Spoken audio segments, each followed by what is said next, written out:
एक नासूर को अंग्रेजों ने जो इंट्रोड्यूस कराया था मिर्ज़ा कादियानी को, उस आप मुझे गाली दें, आप मेरे खानदान को गाली दें, मैं बर्दाश्त करूंगा। आप किसी किसी किसी एतबार से आप मेरी तौहीन करें, मैं बर्दाश्त करूंगा। मेरे नबी सल्लल्लाहु अलैहि वसल्लम सवाल ही पैदा नहीं होता, सवाल ही पैदा नहीं होता है। ये मेरा जिस्म मेरी मर्जी कहने वाली औरतें पिछले 2 महीने से मैदान में नजर क्यों नहीं आई? जो सल्तनत बरतानिया की इमाम पर झूठी नबूवत का दावा कर बैठते हैं, जरा सा लूज मोशन लग जाते हैं तो औकात याद आ जाती है, बिस्तर से उठ के वॉशरूम जाने के काबिल नहीं रहते। आधी आधी नंगी रानें चल रही होती हैं, सुबह उठ के टॉक शोज पे देखते हैं, फिर कहते हैं जनाब मौलाना साहब माफी मांगे। ये बैठ के वहां पर औरत को नीम बरहना हालत में दिखाया जाता है वहां पर मीडिया में, आपके मॉर्निंग शोज में, और वहां पर लोगों की माँ बहन बेटियों को नचवाया जा रहा। रमजान ट्रांसमिशंस में देखें कि जो होस्ट होता है उसके पीछे भाग रही होती हैं औरतें कि जनाब मुझे कौन पहले पकड़ेगा, उसे 5 तोले सोना मिल जाएगा। ये हमारी कौम की बच्चियों को बताया जाता है कि जनाब सिंड्रेला माँ बाप से छुप के बॉयफ्रेंड के साथ भाग गई है, उसे आप क्या बना रहे हैं। टीवी पे बागी के नाम से ड्रामा चलाया जाता है और उसमें दिखाया जाता है कि जनाब कंदील बलोच इज बीइंग आइडलाइज्ड। हमारी बेटी कौम की आफिया सिद्दीकी को लेके गए हैं, आज तक उस पर बात किसी ने। वजीर आजम इस बात का ऐलान करें, तमाम ब्यूरोक्रेसी में, तमाम वज़रा में अगर कोई शख्स 2 चीज़ों में मुलव्वस हुआ, नंबर 1 औरत वुमनाइजिंग, नंबर 2 शराब नोशी में, तो ही शुड बी एक्सपेल्ड। तो फिर दुनिया हमारी कौम में फहाशी अलानिया तौर पर होने लगती है। तो इंसान जब सूदी निज़ाम को अपना लेता है तो वो अल्लाह ताला से ऐलान जंग कर बैठता है। ठीक। और फिर अल्लाह ताला जब सबक देने पे आता है तो पहले एक मुल्क को, चाइना की एग्जांपल ले लें, उसे अपनी मईशत के मेराज पे पहुंचा देता है और फिर पटक के जमीन पे मार देता है। अल्लाह। और फिर उसके बाद अगर आप देखें, जहां तक फहाशी की बात है, मेरा सवाल है, ये मेरा जिस्म मेरी मर्जी कहने वाली औरतें पिछले 2 महीने से मैदान में नजर क्यों नहीं आई? सर बात ये है कि ये बड़े बड़े मगरूर लोग जो सल्तनत बरतानिया की इमाम पर झूठी नबूवत का दावा कर बैठते हैं, जरा सा लूज मोशन लग जाते हैं तो औकात याद आ जाती है, बिस्तर से उठ के वॉशरूम जाने के काबिल नहीं रहते। शेर साहब बड़ी अहम गुफ्तगू आपकी यहीं से कंटिन्यू करेंगे। हमारे साथ पीर नूरुल हक कादरी साहब जो कि वजीर मजहबी अमूर हैं और एक खानकाह से भी मुंसलिक हैं, हमारे साथ लाइन पे साहब। जो दोस्त अहबाब तशरीफ फरमाए उनको भी मैं सलाम और एहतराम पेश करता हूँ। वालेकुम अस्सलाम। ये वायरस आया क्यों है, इसकी तरफ किसी ने तवज्जो ही नहीं दी आज तक। जी सर, इसकी सबसे बड़ी वजह एक तो आपके पिछले कोई 15 साल से नहीं, पिछले 72 सालों से लगा हुआ मकबूजा कश्मीर का कर्फ्यू है, नंबर 1। नंबर 2, जिस पे बात करने से दुनिया डरती है, यूहार के 2 मिलियन मुसलमानों को डिटेंशन कैंप्स में रखा हुआ था, उनको कुरान पढ़ने की इजाजत नहीं थी, मुसलमान नाम रखने की इजाजत नहीं थी। और जब ये सारा कुछ होता है और उसके बाद तीसरी, आप ये देखें दुनिया में सबसे ज्यादा कौन से ममालिक अफेक्ट हुए कोरोना वायरस से? America number 1, Italy number 2। अच्छा, अमेरिका क्यों हुआ? 1 बाय 1 आए इस पे। अमेरिका अफेक्ट हुआ।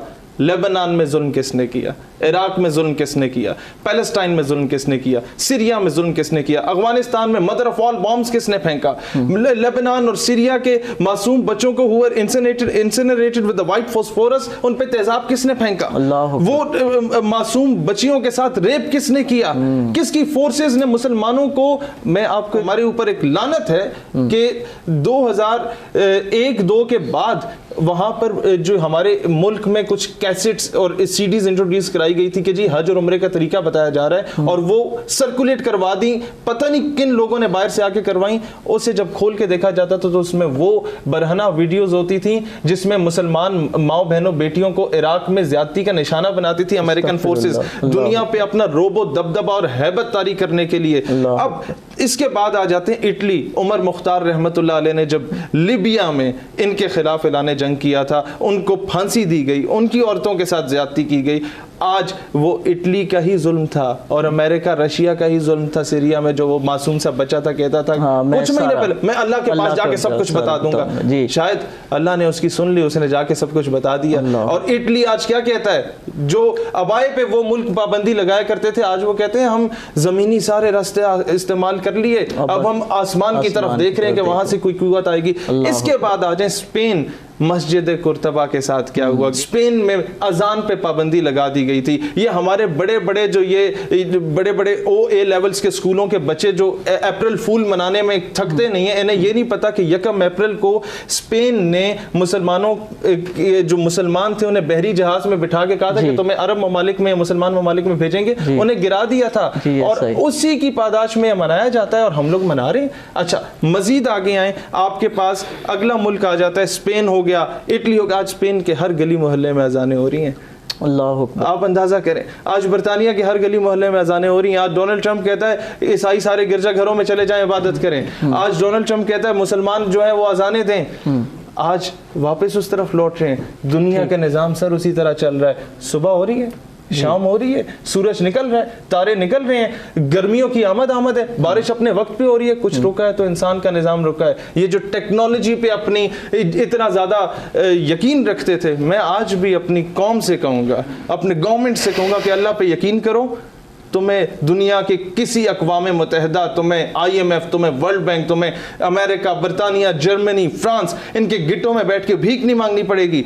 तुम अल्लाह पे यकीन रखो। अफगानिस्तान ने यकीन रखा था ना, रूस को मुंह की खानी पड़ी थी। अफगानिस्तान ने अल्लाह पे यकीन रखा था ना, अल्लाह को पामर दिए, मोमिन पे भरोसा, इब्लीस को यूरोप की मशीनों का सहारा। आज अमेरिका पीस डील करने पे मजबूर हो चुका था। वो जो मर्जी साजिश करे, आप ये देख लें, दुनिया की बड़ी बड़ी टेक्नोलॉजीज इसके आगे आके ज़ेर हो चुकी हैं। हमारी तरबियत में फुकदान है।